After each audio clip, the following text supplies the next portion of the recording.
Hey everybody, Alex here, and welcome to another entry of Bates to the Past. Chinatown is basically the topic of today, and it's really I just want to talk about some of my cool memories of Chinatown growing up. Now, Chinatown, New York is a very cool place, or at least it used to be. I actually went down there recently just to walk through the old streets and see what was there, and it's very different from what I remember being a kid. I mean, yeah, there's still all these weird, alleyways and strange shops with, cultural things, statues and, raw fish, like whole fish markets that literally are just pouring into the street.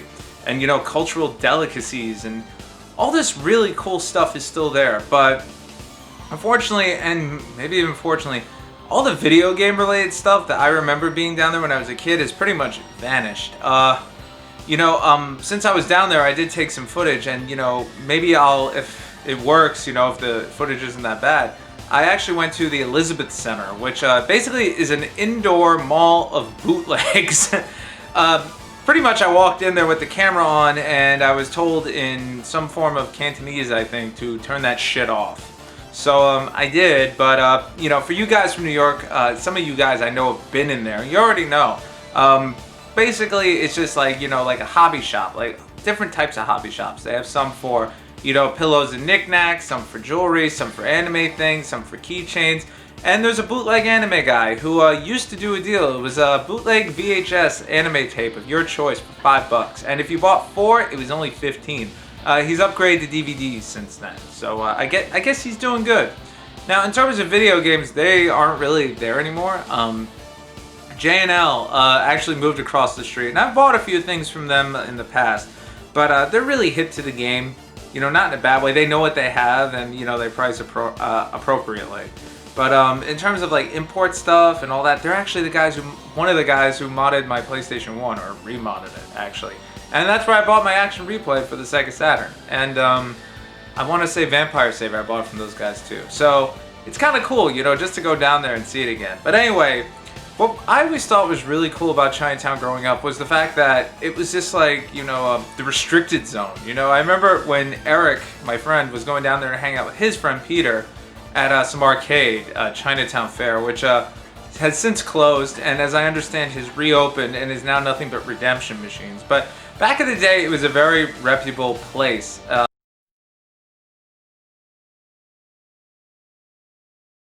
In the fighting game community.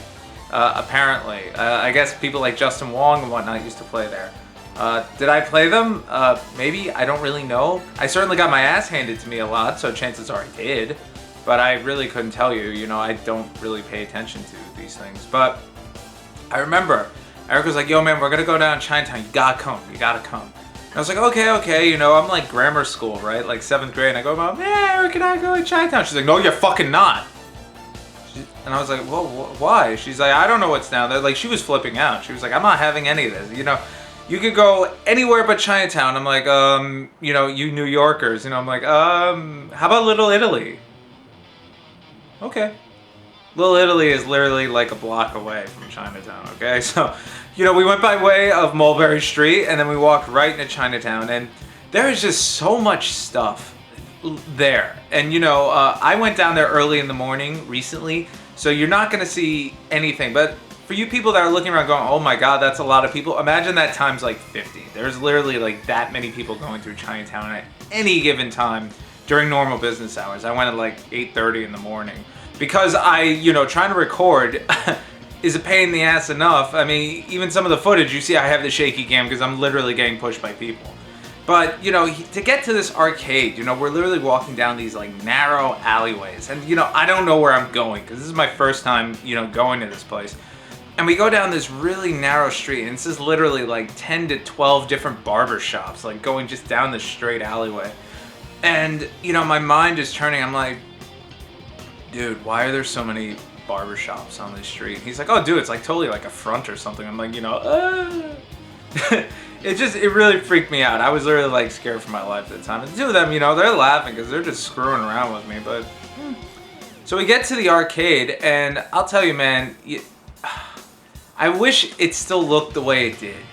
And I walked in with the camera, and the guy told me, off. So off it went. But I remember walking in, and right to your left was nothing but Neo Geo SNK multicabs, literally, They had Metal Slug, the shooters, Pulse Star, Blazing Star, all of that, all along the left. On the right, you had one of those stupid crane games that nobody could win at. And then they had another one that had rubber chickens in it. I have no idea why. And then going down the left, you had, shooters and shmups, just straight down, like all the classics of the time. And then you even had like Pac-Man and like all the really old like 80s, early 80s and whatnot. Missile Command, I remember seeing that one. Then, you had the truck driving simulator. I guess I had to be there. And Silent Scope. And then, eventually Silent Scope went away and it was replaced with DDR. And then eventually everything got replaced with DDR. But I remember walking in on the left side, past all the shooters was King of Fighters 97. I remember that. And then, that was subsequently replaced with King of Fighters 98. And just around the corner from that was Street Fighter 2. But before it was Street Fighter 2, no, I lied, sorry. It was Marvel vs. Capcom. Past that was Street Fighter 2, which they changed into Street Fighter 3, and then the Street Fighter 2, or it became Street Fighter Alpha 2, which they put further towards the back, next to the, I guess you could say, the games that were released on the PlayStation. Like, I just had that whole thing, your Vampire Saviors and whatnot. The stuff that was previously, only available on Japanese Saturn, but was slowly making its way onto the PS1, that's what they kept in the back. And then there's some other random, like, shooter games and, the arm wrestling thing and whatnot. And then one day Soul Calibur, I think it was 2, showed up, and that took up like the entire back wall. And then they were like, hey, DDR makes money. And everything became DDR, and it just lit. And then I think they had a Drum Mania machine at one point. But anyway, so we're there, and this is where I learned arcade etiquette for the first time. I go up there, and my friend's playing Street Fighter 2, and I'm like, all right, let me get in on this. So I go and I walk up and I put it in. Some guy, like, who I don't even know, comes up from behind me after I beat my friend, puts his quarter up, and I'm like, oh sweet, I'm like reaching for the quarter, like, hey, I got free money. I didn't realize that means I got next. I lost miserably, like absolutely miserably, but it was really cool because I'd never been in this environment before. And everybody knew everybody, and even since I didn't really know anybody, Eric and Peter knew people that knew other people, so eventually we were all just intermingled. And then we went out and we got pork fried rice and woe hop, just like he told me we were going to. And it was such a cool and fun day.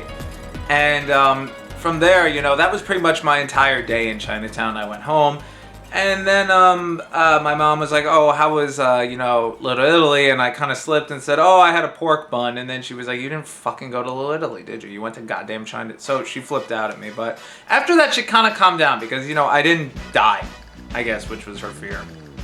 Now, fast forward a little bit later, and now it's my birthday, and it's pouring rain out. It's disgusting. It's me, Eric, and my friend Pat, and my mom gave me a $100 bill for my birthday. She gave me a $100 bill, and she said, no, I want you to take this money and go with your friends and have a fun time. And the three of us are just standing there like, it's fucking raining. Why are you sending us out of the house? So she's like, just go do whatever you guys want. Go to like that anime shop or wherever, the nerd shit that you guys do. So we went to Chinatown, and this time we went to the Elizabeth Center. Eric had finally, decided, today's the day we're gonna visit the Elizabeth Center. And we went to J&L, and we went to these other like hobby shops. Pat bought Dragon Ball Z action figures. I bought some bootleg animes. I think I got I got the entire Cell Saga on VHS, and the tracking was shit. Like literally, like the whole thing was just like shaky crap. And after all that, we went to Chinatown Fair again, and we played some games. Now they had Street Fighter, they had EX2? Yeah, they had EX2. So we were playing that, and it was just like a really cool day. And I remember at one point, this is where I discovered I really do like Street Fighter 3. And I went up and I started playing it, and I was finally getting the hang of the parry system. Like, just me sucking against the computer, literally pumping in maybe like $2.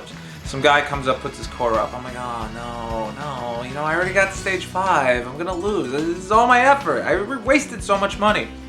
Play the first round, and I completely slammed the guy. Like literally, I've never been able to do it since, but literally I did the whole like parry thing and slammed him. Second round, he comes back, slams me. Like, totally. Round 3, down to the wire. We both jump in the air. We both do heavy kick, same time, double KO. It comes up, double KO. And then it doesn't go away. We crash the machine. They had to take it offline. And the tech, literally, like, he came over, he looked at the machine, he looked at us, looked back at the machine, looked back at us, and he went, "Don't fuck my machine." Had to unplug it, had to take it off, had to give us our money back. And that machine never got fixed for like 2 months, which sucked. That was pretty much the last time I played Street Fighter 3 for a very long time. But even after, you know, we kind of grew out of the arcade thing, you know, as we got older, now we're in high school, you know, PC gaming kind of took over.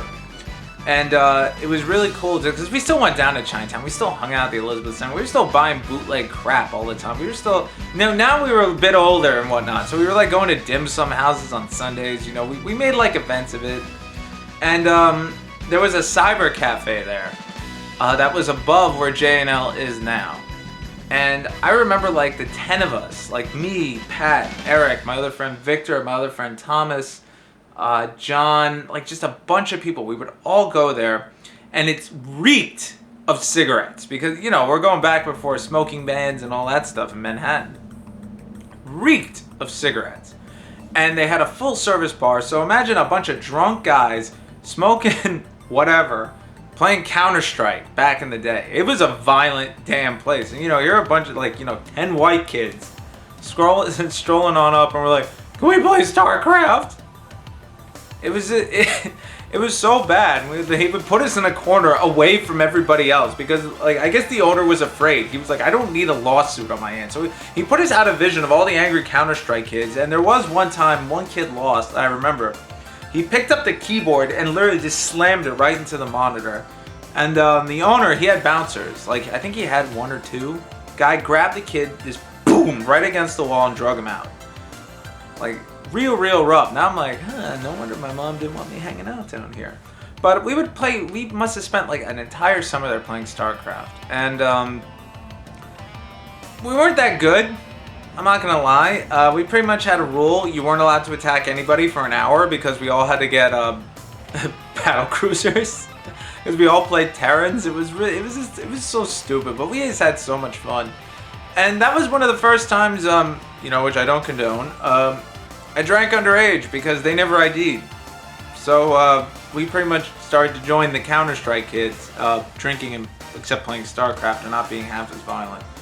And I was also where I discovered one of the first MMOs I played, Ragnarok Online. So we used to play it there, even though we could have played it at home for free. But it was just cool because, you know, today we play multiplayer games, we play on the internet. You know, people go back to the days of, oh, how I miss couch co-op. And, you know, I miss couch co-op, I really do. But I really miss just going to a public venue like this and literally just sitting at, you know, walls of computers, sometimes next to people you didn't even know. And, you know, it's your own prerogative, but, you know, you make friends. You look over, and, you know, I saw some guy playing EverQuest. I didn't know what it was. I was like, "What are you playing?" He's like, "EverQuest." And I'm like, "Oh, well, what's that?" He's like, "Oh, it's like a massively online thing." And, you know, I was like, "Oh, it's cool. What are you playing?" I'm like, "Oh, StarCraft." I think, you know, it's like I met some kid who became a friend of mine. Not really close, but, you know, we hung out a few times. He ended up actually going to my college, too, playing Unreal Tournament. You know, it was just like, it was one of those things. Like, it really, as nerdy as it was actually pretty social. And now, you know, since we're all older, you know, I do have all these crazy memories of Chinatown. And, you know, I am being somewhat vague here because I have so many. But it's just, it was kind of surreal walking down these streets, you know, where I used to, like, run around, you know, when I was, what, like 12 and 13 with my friends with black bags filled with bootleg anime and, you know, import games and a PS1 that had just been modded and burned discs and, you know, funnel cake that because we went over to San Gennaro Festival and then we came over to Chinatown. And, you know, just hanging out in that arcade and just literally losing quarters over and over again to people who played fighting games a lot better than I did. And, you know, just being there on hot summer days, you know, that's all gone. And, you know, it was really surreal just walking down these streets, you know, looking and just remembering all these things. But I also think it's really cool that I do remember these things. And that, you know, I can look back, you know, laughing and smiling about it, because the first time I was down there, I was scared for my life. But, you know, I don't think it was a simpler time. I don't want to say it was a happier time or any of that, but it was just really cool to see, like, you know, how something that you could consider, you know, so nerdy can actually be a really cool social experience. You know, it's like these days, as much as online gaming is great and you can play with people internationally, you actually had to go outside. You had to go to somebody's house. You had to go to a public venue to play these things. It would turn into lunch. It would turn to dinner. It would turn to movies. It would turn to this great big adventure. And that's why I miss and love going down to Chinatown as much as I did when I was a kid. Thanks for watching.